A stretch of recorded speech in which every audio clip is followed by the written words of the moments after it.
Right here in the small box. Right here in the small box. Welcome back to Single City Reactions. Only on the FlexiMan Network. I'm the original anomaly. Welcome back to the channel. Yo, the Ville's working overtime, bro. This man's working overtime, and we appreciate your contribution, bro. Real talk. This video is titled Drake Banned from Announcing at NBA Games.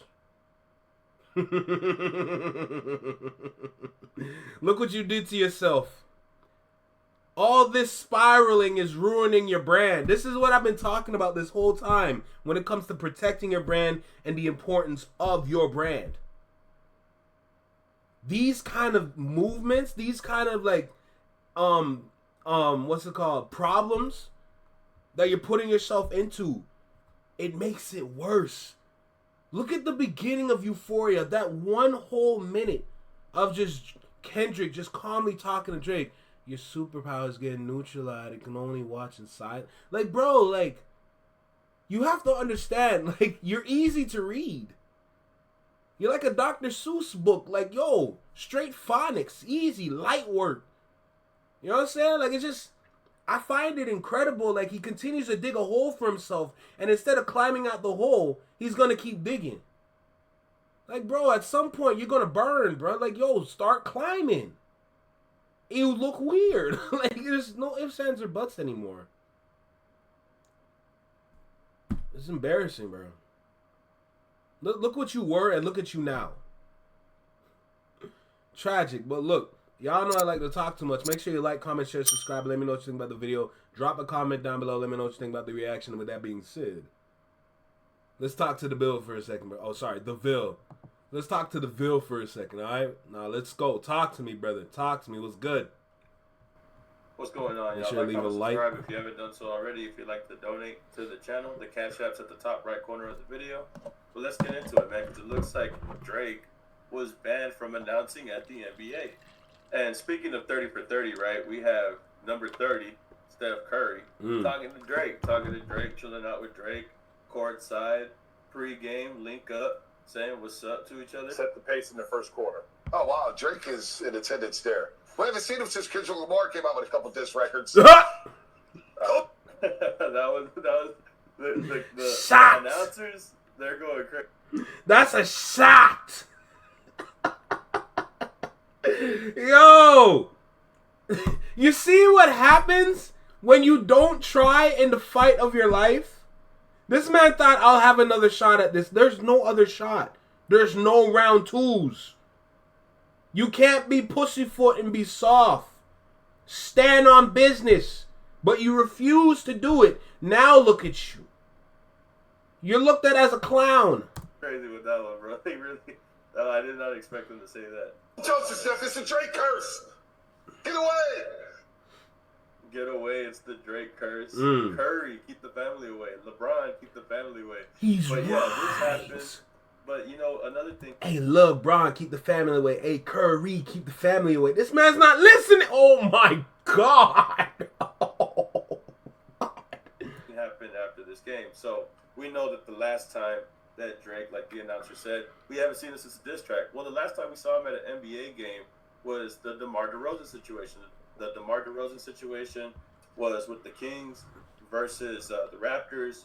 Drake was in attendance. He had a couple things to say in regards to DeMar DeRozan when they let him do some commentary, where they let him be with the announcers and make a couple of statements. If you ever put a DeRozan banner up, I'll go up there and pull it down myself. That's the answer to the question. So as you can see, the last time that Drake was in attendance at a Raptors game, he had said some very disrespectful things on the microphone, on the announcement table, when it came to DeMar DeRozan. Now, this is the part where it gets interesting. Apparently, Drake is banned or suspended from any announcements at this time. The reason why I say that was because after or during this game, my apologies, he was sitting next to the announcers and wanted to broadcast himself or wanted to do some announcements or some commentary, and it looks like they didn't let him. I'm going to play the clip right now and see. I want to see it. Please let me see it. Shot doesn't go. Mitchell the corner three. No long rebound for Curry. Curry cut off by Brady. Here's Wiggins. Now, real quick, I know there's a lot What of does that noise, but he say? says, I'm banned from this right here, or something along those terms. I'm paraphrasing, but I hear the word ban, and then he has a caption right here, at Is my Raptors, headphone how bad? long is my headphone ban? I was born to commentate.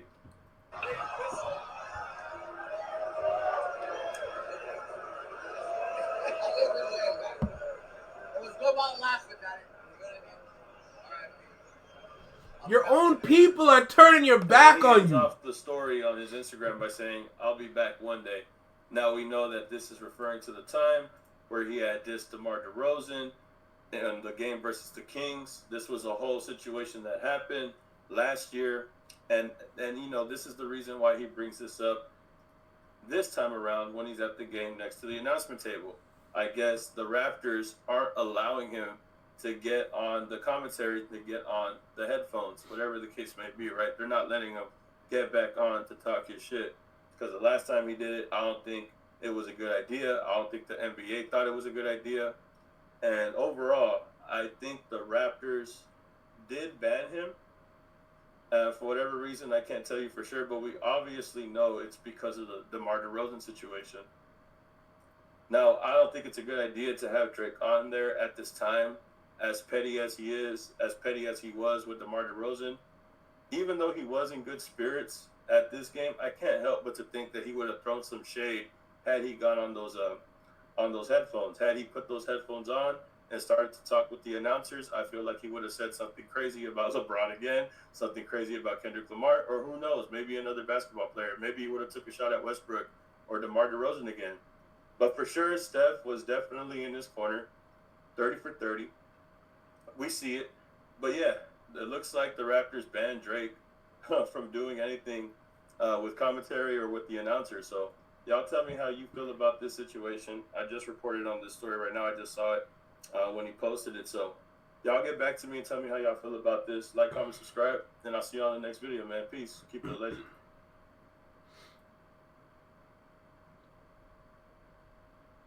I want to end by saying this. For anybody that is confused, that doesn't fully understand things when it comes to marketing and advertising, it is important for your brand, mind you, for marketing and advertising for your brand, it is important for you to stay within the character that you created.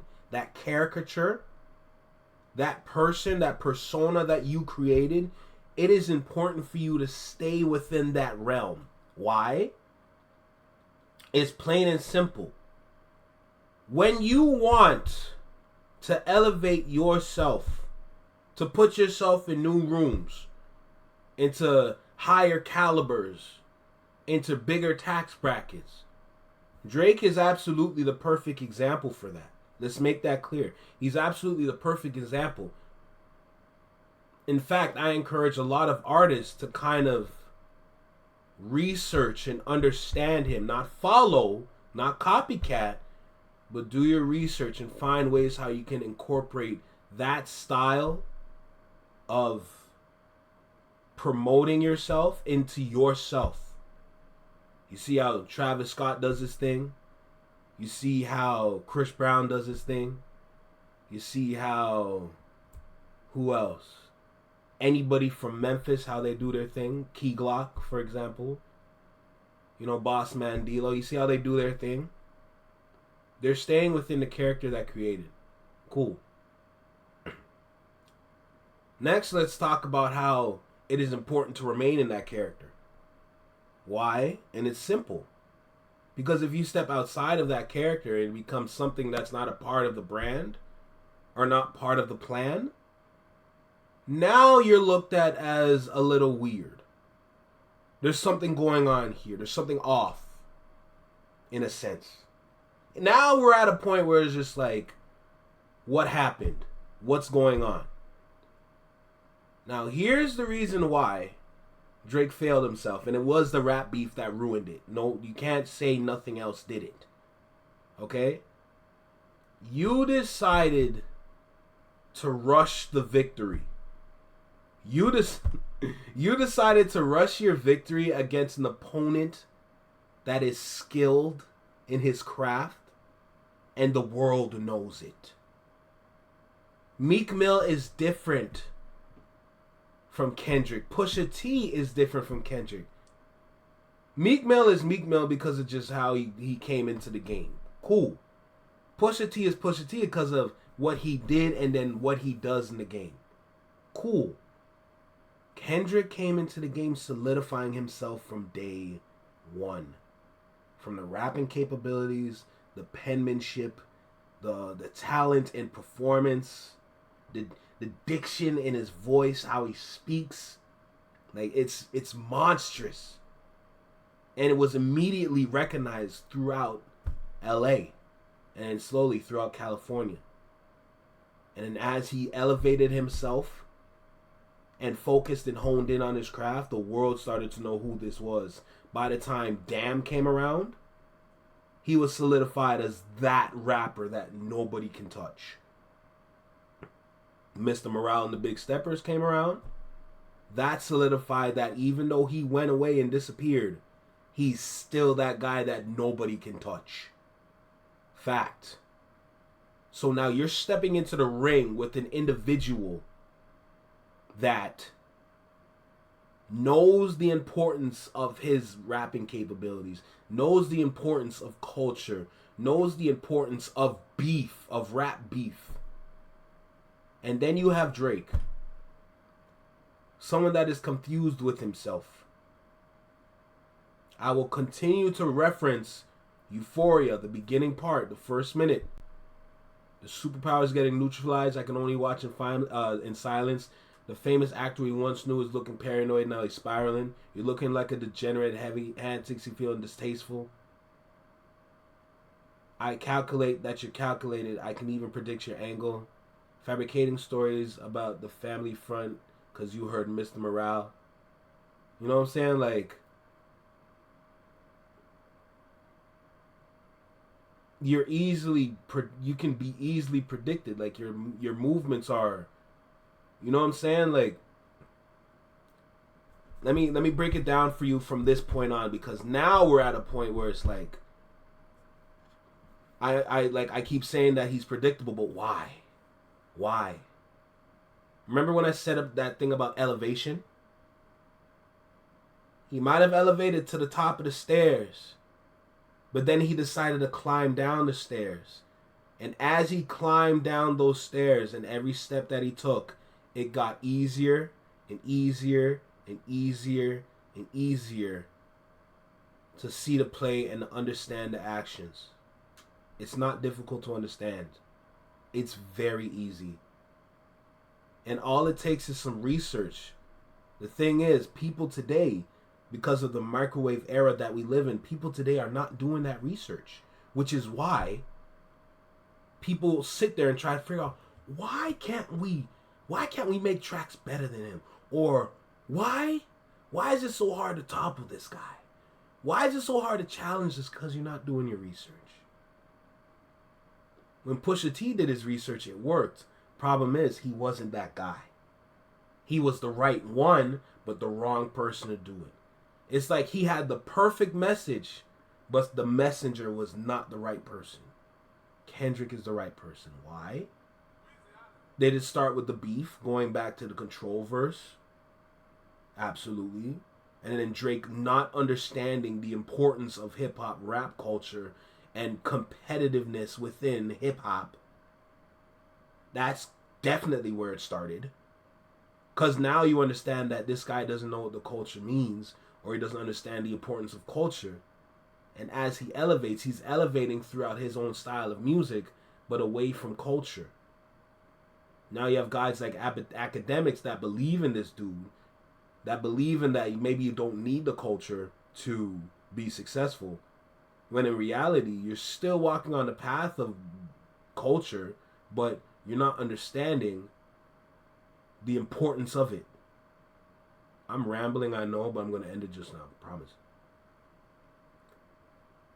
All I need to say for this is, for any artists out there, Really focus on the importance of you, why you're here, your goals for what you do, and how and what do you see yourself in 5 years? Where do you see yourself at in 10 years? If you can hammer that down effortlessly, you can start to create your brand. That's step one. That's the prelim, to be honest. After you have that set up, now you can get into step one. What's your first move? Simple. Catalog. Catalog, catalog, catalog. And once you have your catalog, hit the road in any way that you can do it. Simple. And then continue to build. Take those steps. I don't care if the steps are small, but those steps will get larger. Take those steps. Make those leaps. It's trial and error. If you have the right label behind you, it will work. TDE is the one, no doubt. But look, all I need to say is protect your brand, bro. I can talk about this for hours, but just protect your brand, bro. That's it. Protect your brand. Stay on path. Stay within the character that you created for yourself. And then just vibe, bro. That's it. Honestly. Look, I can talk all day. This is Single Seater Reactions only on the FlexiMind Network. Take care, be well, be safe, stay true, be you. Live long and long live. Peace. Because it just looks bad when you're not in character. That's it.